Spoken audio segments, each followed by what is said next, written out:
Hi friends, welcome to the neural mastery YouTube channel. So ఈ వీడియోలో మనం auto encoders గురించి తెలుసుకుందాం. సో ఎన్కోడర్ అంటే లైక్ ఒక ఫార్మెట్ నుంచి ఒక ఫామ్లోకి కన్వర్ట్ చేయడం. సో ఈ కేసులో ఏంటంటే లైక్ ఆటో ఎన్కోడర్స్ న్యూరల్ నెట్వర్క్స్లో ఏంటంటే లైక్ హయ్యర్ డైమెన్షనల్ డేటాని లైక్ లోయర్ డైమెన్షనల్ డేటాగా కన్వర్ట్ చేయడం. సో ఆటో ఎన్కోడర్స్ అంటే ఓవరాల్గా లైక్ ఆటోమేటిక్గా లైక్ ఒక హయ్యర్ డైమెన్షనల్ డేటాని లోయర్ డైమెన్షనల్గా కన్వర్ట్ చేసి అందులో నుంచి లైక్ యూస్ఫుల్ ఇన్ఫర్మేషన్ని ఎక్స్ట్రాక్ట్ చేసుకోవడానికి లైక్ ఆటో ఎన్కోడర్స్ అంటాం. సో ఈ ఆటో ఎన్కోడర్స్ ఆర్కిటెక్చర్స్ ఎలా ఉంటుందో చూద్దాం. సో మెయిన్గా ఈ ఆటో ఎన్కోడర్స్లో 3 బ్లాక్స్ ఉంటాయి. సో ఫస్ట్ వచ్చేసి ఎన్కోడర్ బ్లాక్, సెకండ్ వచ్చేసి like bottle neck are latent code, third వచ్చేసి లైక్ డీకోడర్ బ్లాక్. సో ఈ ఇన్పుట్ వచ్చేసి లైక్ ఆటో ఎన్కోడర్కి మనం చాలా హై డైమెన్షనల్ డేటాని సెండ్ చేస్తాము. సో తర్వాత ఎన్కోడర్ అనేది ఈ హై డైమెన్షనల్ డేటాని లోయర్ డైమెన్షనల్ డేటాకి కన్వర్ట్ చేయడానికి హెల్ప్ అవుతుంది. So bottle neck are latent code వచ్చేసి సో ఈ ఎన్కోడర్ లోయర్ డైమెన్షన్కి కన్వర్ట్ చేసిన తర్వాత ఆ డేటాని ఫర్దర్గా ఇంకా లోయర్ డైమెన్షన్కి కన్వర్ట్ చేసి అందులో ఉన్న డేటాలో ఉన్న ఇంపార్టెంట్ ఫీచర్స్ని ఎక్స్ట్రాక్ట్ చేసుకుంటుంది. సో డీకోడర్ లేయర్ వచ్చేసి ఈ లేటెంట్ కోడ్ నుంచి మళ్ళీ కంప్రెస్ అయిన ఇమేజ్ని లైక్ మళ్ళీ ఒరిజినల్ షేప్లోకి కన్స్ట్రక్ట్ చేయడానికి హెల్ప్ అవుతుంది. సో ఒరిజినల్ డేటాని మళ్ళీ రీకన్స్ట్రక్షన్ చేయడానికి డీకోడర్ లేయర్ అనేది యూజ్ అవుతుంది. సో ఈ ఎన్కోడర్ లేయర్లో మనం ఏదర్ న్యూరల్ నెట్వర్క్స్ అనేవి యూజ్ చేయొచ్చు,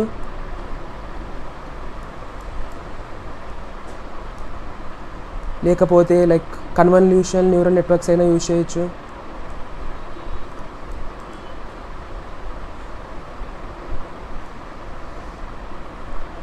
సో లేకపోతే గ్యాన్స్ అయినా యూజ్ చేయొచ్చు. సో ఈ ఎన్కోడర్ బ్లాక్లో వచ్చేసి లైక్ ఏవైనా యూజ్ చేయొచ్చు, అలాగనే సేమ్ డీకోడర్ బ్లాక్లో కూడా. సో ఎప్పుడైనా సరే ఫర్ ఎగ్జాంపుల్ లైక్ మన ఇన్పుట్ డైమెన్షన్ అనేది దీని షేప్ వచ్చేసి ఎన్ అయితే లైక్ బాటిల్ నెక్ షేప్ వచ్చేసి కంపల్సరీ చాలా తక్కువ ఉండాలి. లైక్ ఎప్పటికైనా సరే ఇన్పుట్ డైమెన్షన్ కన్నా ఈ లేటెంట్ కోడ్ సైజ్ వచ్చేసి చాలా తక్కువగా ఉండాలి. సో దీని షేప్ వచ్చేసి మనం లేటెంట్ కోడ్ డైమెన్షన్ వచ్చేసి ఎం అనుకుంటాం. సో అప్పుడు మాత్రమే లైక్ ఒరిజినల్ డేటా అనేది కంప్రెస్ అయ్యి మనం అందులో ఉన్న లైక్ ఇంపార్టెంట్ ఫీచర్స్ అనేవి మనకు నేర్చుకోవడానికి హెల్ప్ అవుతుంది. సో మనం చూసుకోవచ్చు లైక్ ఏ ఆటో ఎన్కోడర్ చూసుకున్నా మెయిన్గా లైక్ అందులో ఎన్కోడరు, బాటిల్ నెక్, తర్వాత డీకోడర్ అనేవి ఉంటాయి. సో ఇక్కడైతే ఈ ఆర్కిటెక్చర్లో అయితే లైక్ ఎన్కోడర్ ప్లేస్లో లైక్ న్యూరల్ నెట్వర్క్స్ యూజ్ చేసాం. సో ఈ ఆర్కిటెక్చర్లో అయితే like convolutional neural networks use చేసాం. సో ఎన్కోడర్, డీకోడర్ అనేది లైక్ అందులో మనం న్యూరల్ నెట్వర్క్స్ అయినా యూజ్ చేయొచ్చు, కన్వల్యూషనల్ న్యూరల్ నెట్వర్క్స్ అయినా యూజ్ చేయొచ్చు. సో యూజ్ కేసుని బట్టి లైక్ మారిపోతూ ఉంటుంది. సో ఈ ఎన్కోడర్ యొక్క మెయిన్ గోల్ వచ్చేసి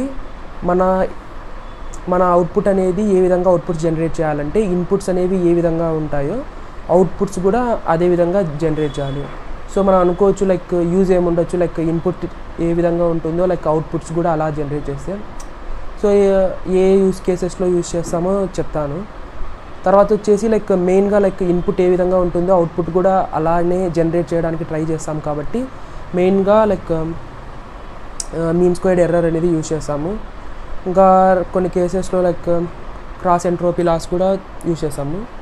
బట్ మెజారిటీ ఆఫ్ ద కేసెస్లో మీన్ స్క్వేర్డ్ ఎర్రర్ అనేది యూజ్ చేస్తాము. సో ఈ ఆటో ఎన్కోడర్స్ అనేవి ఎందుకు యూజ్ చేస్తామంటే లైక్ ఏదైనా లైక్ ఇన్పుట్ డేటాలో డీనాయిస్ ఏదైనా నాయిస్ ఉంటే ఆ నాయిస్ని రిమూవ్ చేయడానికి సో ఈ ఎన్కోడర్స్ అనేవి యూజ్ చేస్తాము. డీనాయిసింగ్ ది డేటా. సో తర్వాత వచ్చేసి డేటా కంప్రెషన్ కోసం.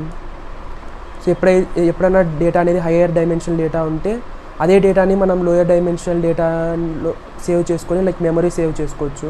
ఈ డేటా నుంచి మళ్ళీ మనం ఒరిజినల్ ఇమేజ్ని మళ్ళీ మనం రీకన్స్ట్రక్షన్ చేసుకోవచ్చు. నెక్స్ట్ వచ్చేసి లైక్ ఫీచర్స్ అనేవి ఎక్స్ట్రాక్ట్ చేసుకోవచ్చు, ఫీచర్స్ ఎక్స్ట్రాక్షన్. ఇంకా వచ్చేసి లైక్ అనమోలీ డిటెక్షన్. సో ఏవైనా లైక్ అబ్నార్మల్గా లైక్ ఒరిజినల్ డేటా కాకుండా లైక్ ఏమైనా అబ్నార్మాలిటీస్ కానీ లైక్ ఏమన్నా అన్యూజువల్ కేసెస్ కానీ ఉంటే లైక్ మనం ఈ ఆటో ఎన్కోడర్స్ ద్వారా సో ఒరిజినల్ ఇమేజ్ని లైక్ రీకన్స్ట్రక్షన్ చేస్తున్నప్పుడు లైక్ మనం ఏమన్నా అబ్నార్మాలిటీస్ ఉంటే మనం తెలుసుకోవచ్చు. సో ఈ యూస్ కేసెస్కి లైక్ మనం జనరల్గా లైక్ ఆటో ఎన్కోడర్స్ అనేవి యూస్ చేస్తాం. సో ఇప్పుడు ఆటో ఎన్కోడర్ ఆర్కిటెక్చర్ని లైక్ పైటార్చ్లో ఎలా ఇంప్లిమెంట్ చేయాలో చూద్దాం. సో ముందుగా మనకు కావాల్సిన మాడ్యూల్స్ అన్నీ ఇన్స్టాల్ చేసుకోవాలి. సో మెయిన్గా వచ్చేసి టార్చ్ నుంచి డేటా సెట్, డేటా లోడరు, తర్వాత డేటాని ట్రాన్స్ఫార్మ్ చేసుకోవడానికి ట్రాన్స్ఫార్మ్స్. సో ఈ మాడ్యూల్స్ మనకు కావాల్సిన మాడ్యూల్స్ అని ఇంపోర్ట్ చేసుకోవాలి. తర్వాత ఈ ఫంక్షన్ వచ్చేసి సో మనకు మోడల్ నుంచి వచ్చిన అవుట్పుట్ని మళ్ళీ ఇమేజ్గా విజువలైజ్ చేయడానికి ఈ ఫంక్షన్. సో తర్వాత లైక్ టోటల్ ఎపాక్స్ వచ్చేసి సో లైక్ ఎక్కువ నేను ట్రైన్ చేయట్లేదు. సో 20 ఎపాక్స్ తీసుకుంటున్నాను. తర్వాత బ్యాచ్ సైజ్ వచ్చేసి 128.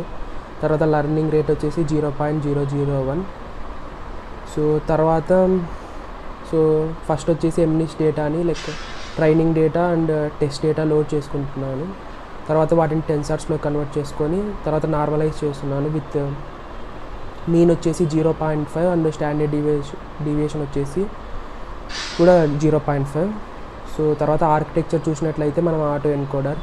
సో ఒరిజినల్ ఇమేజ్ డైమెన్షన్స్ వచ్చేసి 28x28, సో 784.